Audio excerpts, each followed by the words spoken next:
வணக்கம் நண்பர்களே, இது உங்கள் V.Palanichamy.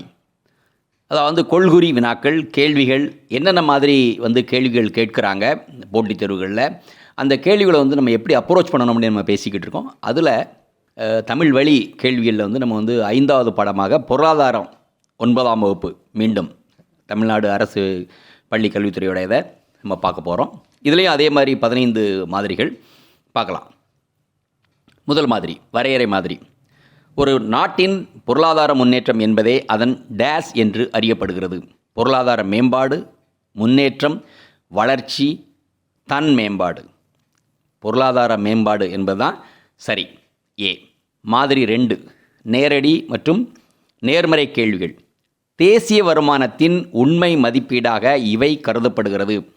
மொத்த உள்நாட்டு உற்பத்தி, நிகர நாட்டு உற்பத்தி, மொத்த நிகர உற்பத்தி, நிகர உள்நாட்டு உற்பத்தி. ஆக்சுவலாக இது நிகர நாட்டு உற்பத்தி, நெட் நேஷ்னல் ப்ராடக்ட். பி தான் பதில். 3வது மாதிரி எதிர்மறை கேள்விகள். பின் வருவனவற்றுள் எது முதன்மை துறை சார்ந்தது அல்ல? பிரைமரி இண்டஸ்ட்ரி, பிரைமரி செக்டார் இல்லை. வேளாண்மை, மீன்பிடி தொழில், உற்பத்தி, சுரங்கத் தொழில். இது பார்த்திங்கன்னா எல்லாம் வேளாண்மை, மீன்பிடி, சுரங்கம் எல்லாமே பிரைமரி. இப்போ 2ஆம் துறை, தட் இஸ் செகண்டரி செக்டார் தான் உற்பத்தி, ப்ரொடக்ஷன். ஸோ சி தான் இது சரியான ஒரு பதில். சரிங்களா? ஓகே. அடுத்து 4வது மாதிரி சரியான ஜோடியை தேர்வு செய்யவும். சரியான ஒரு பொருத்தம். கீழ்கண்டவற்றுள் எது சரியாக பொருத்தப்பட்டுள்ளது? குடிநீர் விநியோகம் முதன்மை துறை, வாணிபம் 2ஆம் துறை, உற்பத்தி சார்புத்துறை, கட்டிடத் தொழில்கள் ஒழுங்கமைக்கப்படாத துறை. நமக்கு தெரியும் இதில் குடிநீர் அப்படிங்கிறது பார்த்திங்கன்னா அது 2ஆவது துறை, அது 2ஆவது துறை. வாணிபம் தட் இஸ் சார்புத்துறை, அது 2ஆம் துறை கிடையாது. உற்பத்தி அது 2ஆம் துறை, இங்கே நம்ம சார்புத்துறைன்னு கொடுத்துருக்கோம். ஸோ கட்டிடத் தொழில்கள் தான் ஒழுங்கமைக்கப்படாத ஒரு துறை. ஸோ 4வது தான் சரி. சரிங்களா? 5வது மாதிரி தவறான ஜோடியை தேர்வு செய்யவும். தவறான பொருத்தம் எதுன்னு பார்க்குறது. கீழ்கண்டவற்றுள் எது தவறாக பொருத்தப்பட்டுள்ளது? அமெரிக்க டாலர் பணத்தின் மாற்று, சூரிய சக்தி புதுப்பிக்கத்தக்க வளங்கள், மனித வளம் தினசரி வாழ்க்கையின் ஒரு பகுதி, ரியால் சவுதி அரேபியா. இதில் பாருங்கள், கீழே இருந்து ஒரு வண்டியில் ரியால் சவுதி அரேபியாவோட கரன்சி, மனித வளம் தினசரி தேவைப்படுறது, சூரிய சக்தி புதுப்பிக்கத்தக்கது. அமெரிக்க டாலர் பணத்தின் மாற்று இல்லை. எவ்வளவோ எக்ஸ்சேஞ்ச் நம்ம எது கூடனாலும் மாற்றிக்கலாம். பண மாற்று அமெரிக்க டாலர் மட்டுமே கிடையாது. ஸோ ஏ இங்கே அதாவது தவறான ஜோடி. அதனால் அடுத்து மாதிரி 6 கூற்றுகளும் அறிக்கைகளும். கூற்று 1 உலக நாடுகளில் பெரும்பான்மையான பணப்பரிமாற்றங்கள் அமெரிக்க டாலர் மதிப்பில் நடைபெறுகிறது. கூற்று 2 உலக வணிகத்தை அமெரிக்கா மட்டுமே நடத்துகிறது. இதில் பார்த்திங்கன்னா இது நம்ம புத்தகத்தில் நேர அந்த கேள்வி நம்ம அப்படியே எடுத்திருக்கோம் 9வது புத்தகத்தில். கூற்று 1 உண்மை. அமெரிக்க டாலரில் பரிமாற்றம்லாம் நம்ம நடந்துக்கிட்டு இருக்க எல்லா இடத்துலையும், பெரும்பான்மையான இடத்துல. உலக வணிகத்தை அமெரிக்கா மட்டும் நடத்துகிறது இல்லை.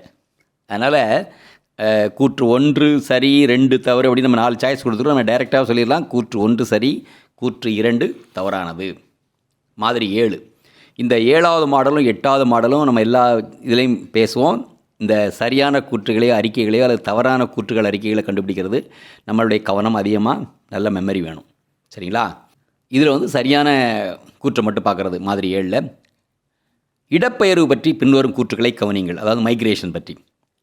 இந்தியா மற்றும் தமிழ்நாட்டில் பெண்களின் இடப்பெயர்வினை தீர்மானிக்கும் முக்கிய காரணியாக திருமணம் உள்ளது. இடம்பெயர்வு மக்கள் தொகையில் எந்த மாற்றத்தையும் ஏற்படுத்துவது இல்லை. ஆண்களின் இடப்பெயர்வினை தீர்மானிக்கும் முக்கிய காரணி வேலையாகும், அது வேலை வாய்ப்பாகும். மக்கள் தொகையின் நகர்வில் கிராமப்புற இடப்பெயர்வும் நகரப்புற இடப்பெயர்வும் ஓரளவுக்கு சமமாகவே உள்ளது. அப்படி கிடையாது. பார்க்கலாம். இப்போ பார்த்தீங்கன்னா 1வது ஸ்டேட்மெண்ட் டோட்டலாகவே ரைட்டு, மேரேஜ் தான் தீர்மானிக்குது. 2வது இடப்பெயர்வு, இந்த மைக்ரேஷன் கண்டிப்பாக மக்கள் தொகையை பாதிக்கும். இப்போ நம்ம ஊர்லேருந்து இன்னொரு ஊருக்கு போனால் அப்போ அந்த ஊரில் உள்ள மக்கள் தொகையை பாதிக்கும். நம்ம நாட்டிலேருந்து வெளிநாட்டுக்கு போனால் மக்கள் தொகையை பாதிக்கும். ஸோ பாதிக்கக்கூடும் கண்டிப்பாக. ஸோ 2வது தப்பு. ஆண்களுடைய வேலைவாய்ப்பு தான் இடப்பெயர்வு முடிவு பண்ணுது. Correct, maximum 3 right. 4வது நகர்ப்புறம் கிராமப்புறம், இது 2மே பார்த்திங்கன்னா கிராமத்துலேருந்து நகரத்துக்கு போகிறவங்க நிறைய பேர் இருக்காங்க. நகரத்துலேருந்து கிராமத்துக்கு அல்லது வெளியே போகிறவங்க கம்மி. சரிங்களா? அதனால் இதுவும் தப்பு. ஸோ சரியான ஸ்டேட்மெண்ட், சரியான கூற்று 1 மற்றும் 3 மட்டும்தான் சி. அடுத்து மாதிரி 8 தவறான கூற்றுகள், அதில் அறிக்கைகளை கண்டுபிடிக்கணும். குடியேற்றம் சம்பந்தமாக பின்வரும் கூற்றுகளை கவனிக்கும். ஏழை மக்கள் இடம்பெயர்வு மேற்கொள்வது அதிகமாக வாழ்க்கை தரத்தை மேம்படுத்திக் கொள்ளவே. உலகிலேயே மெக்சிகோ அமெரிக்க ஐக்கிய நாடுகள் இடையான இடப்பெயர்வு மிக அதிகமானதாகும். தமிழ்நாட்டின் மொத்த இடப்பெயர்வுகளில் தமிழ்நாட்டிற்கு வந்தவர்களே அதிகம். சர்வதேச குடியேறுவோர்களின் பெண்களும் ஆண்களும் சம அளவில் உள்ளனர். இப்போ பார்த்தீங்கன்னா தவறான கூற்று, முதல்ல சரியான கூற்றுதுன்னு பார்ப்போம். ஏழை மக்கள் இடம்பெயர்வது மேக்சிமம் அவங்களுடைய வாழ்க்கையை பெட்டராக்கிறதுக்காக தான். ஸோ ஒன்று ரைட்டு.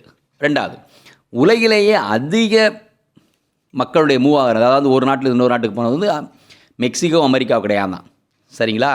ஸோ அது வந்து சரி. மூன்றாவது, தமிழ்நாட்டின் மொத்த இடப்பெயர்கள் தமிழ்நாட்டுக்கு வந்தவர்கள் இல்லை. தமிழ்நாட்டிலேருந்து வெளியே போனவங்க 60%னா உள்ளே வந்து 35% தான். அதனால் வந்து வெளியே போனது தான் அதிகம். அடுத்தது வந்து சர்வதேச குடியேறுபவர்களின் பெண்களும் ஆண்களும் சம அளவு இல்லை. ஆண்கள் தான் அதிகம், பெண்கள் கம்மி. சரிங்களா? அப்போ 3வது 4வது தப்பு. ஸோ பி ஸ்டேட்மெண்ட்டு 3 மற்றும் 4. மாதிரி 9, கூற்றும் காரணமும்.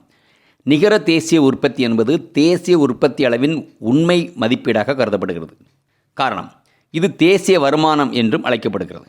கரெக்ட். ஸோ இப்போ ஏ மற்றும் ஆர் இரண்டும் சரி, ஆர் சரியான விளக்கமாகும். அதே மாதிரி ஏ மற்றும் ஆர் இரண்டும் சரி, ஆர் என்பது சரியான விளக்கம் அல்ல. ஏ சரி, ஆர் தவறு, ஏ தவறு, ஆர் சரி. இங்கே பார்த்தீங்கன்னா 2 ஸ்டேட்மெண்ட்டும் சரி. ஆனால் நிகர தேசிய உற்பத்தி என்பது தேசிய உற்பத்தியின் அளவு உண்மையான மதிப்பீடு என்பதை எக்ஸ்பிளைன் பண்ணலைங்க கேஸில். சரிங்களா? அதனால் இந்த நெட் நேஷ்னல் ப்ராடக்ட் அப்படிங்கிறத எக்ஸ்பிளைன் பண்ணால் தான் அது சரியான காரணம். ஸோ 2 ஸ்டேட்மெண்ட்டும் சரி, ஆனால் அதனுடைய விளக்கம் இது கிடையாது. எனவே பி தான் சரி. அடுத்து பொறுத்துக்க மேட்ச். இங்கிலாந்து yuan, Canada yen, Japan dollar, சீனா பவுண்டு. அப்படியே ரிவர்ஸ் சொல்லுங்க. இங்கிலாந்துக்கு நம்ம ரொம்ப ஃபேமஸ் பவுண்டு, கனடா டாலர், ஜப்பானுக்கும் சீனாவுக்கும் சின்ன டவுட் வரும், என்ன யுவானா அப்படின்னு. கொஞ்சம் ஞாபகசக்தி வேணும், அவ்வளோதான், வேறு ஒன்றுமே கிடையாது. சரிங்களா? So DCPA. So C is the answer. அடுத்து சரியான ஜோடிகளை தேர்ந்தெடுக்கிறது. இப்போ இந்த 11வது மாடலும் அடுத்த மாடலும் நம்ம டிஎன்பிஎஸ்சியில் இதுவும் இருக்குது, 2 கண்டுபிடிக்கிறது. ஸோ கவனம் நம்மளுக்கு இதில் தேவை. சரி, இதில் சரியான பொறுத்து என்னென்னு பார்ப்போம். 11வது மாதிரியில் சார்புத்துறை போக்குவரத்து, 2ஆம் துறை மின் உற்பத்தி, பொதுத்துறை வங்கியியல், முதன்மை துறை லாப நோக்கம். சார்புத்துறை டெர்ஷியரி செக்டார் ஆர் வந்து தேர்டு, அது வந்து 3வது நிலை அப்படின்னு வச்சுக்கிட்டிங்கன்னா போக்குவரத்து சரி. 2ஆம் துறை தட் இஸ் செகண்டரி செக்டார் மின் உற்பத்தி சரி. பொதுத்துறை, ஸோ கவர்மெண்டோட பிஎஸ்சி என்னது வங்கியியல். இப்போ வங்கி எல்லார்ட்டையும் இருக்குது, வங்கி ஒரு பக்கத்தில் கிடையாது. வங்கி வந்து டெரிசரி செக்டார், சர்வீஸ் செக்டார். முதன்மை துறை என்னதெல்லாம் இருக்குது? விவசாயம், சுரங்கம், மீன்பிடி தொழில், இதெல்லாம் இருக்குது முதன்மைத்துறை. அது லாப நோக்கமா? இல்லை. லாப நோக்கம் என்பது தனியாருடைய மெயின் எய்ம். அப்போ இங்கே வந்து சரியான ஒரு பொருத்தம் வந்து 1 மற்றும் 2 மட்டும்தான். சரிங்களா? ஸோ மாதிரி 11 முடிஞ்சுது. மாதிரி 12 தவறான ஜோடி அல்லது தவறான பொருத்தங்களை தேர்ந்தெடுக்கணும். கீழ்கண்டவற்றில் தவறான பொருத்தங்களை தேர்ந்தெடுக்கவும். உலோக பற்றாக்குறை, காகித பணம். நாணய சுழற்சி 85%. அதிக வெளிநாடு குடியோர்களின் தேர்வு அமெரிக்கா. இந்தியாவின் மறைநீர் ஏற்றுமதி 3ஆம் இடம். பாருங்கள், உலோக பற்றாக்குறை இருந்ததுனால தான் காகித பணம் வந்தது, அது உண்மை. நாணய சுழற்சி நம்ம புக்கில் நம்ம நிறைய இப்போ பார்த்துருக்கோம், 85% வந்து புழக்கத்துக்கு வந்துடுது. சரிங்களா? அதிக வெளிநாடு குடியேறுவருடைய தேர்வு அமெரிக்கா. நமக்கு நிறைய பேர் நினைக்கும் அமெரிக்கா தான் நிறைய பேர் போட ஆசைப்படுறாங்கன்னு, ஆனால் சிங்கப்பூர் தான் முதலிடம் உலகத்திலே. இந்தியாவின் மறைநீர் ஏற்றுமதி, உலகத்தில் மறைநீர் ஏற்றுமதியில் வந்து இந்தியா வந்து 5ஆம் இடம், 3ஆம் இடம் அல்ல. ஸோ அப்போ 3, 4 தப்பு. So choice B. சரிங்களா? சரி. அதே மாதிரி மாதிரி 13 காலை வரிசைப்படுத்துறது அல்லது வரிசைப்படுத்துறது குரோனாலஜி. கீழ்கண்ட இந்திய சட்டங்கள் கொண்டு வரப்பட்ட காலத்தை வரிசைப்படுத்தவும்.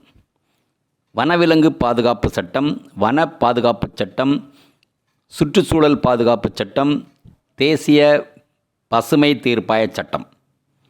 இது பார்த்திங்கன்னா அப்படியே ஆர்டரில் இருக்குது. வனவிலங்கு பாதுகாப்பு சட்டம் 1972, வன பாதுகாப்பு சட்டம் 1980, சுற்றுச்சூழல் பாதுகாப்பு சட்டம் 1986, தேசிய பசுமை தீர்ப்பாய சட்டம் 2010. ஸோ 1, 2, 3, 4 ஏ தான் சரி. அடுத்து மாதிரி 14 வித்தியாசமான ஒன்று. கீழ்கண்டவத்தில் எது வித்தியாசமாக இருக்குது? Odd man out. விவசாயம், வனவியல், மீன்பிடித்தல், காப்பீடு.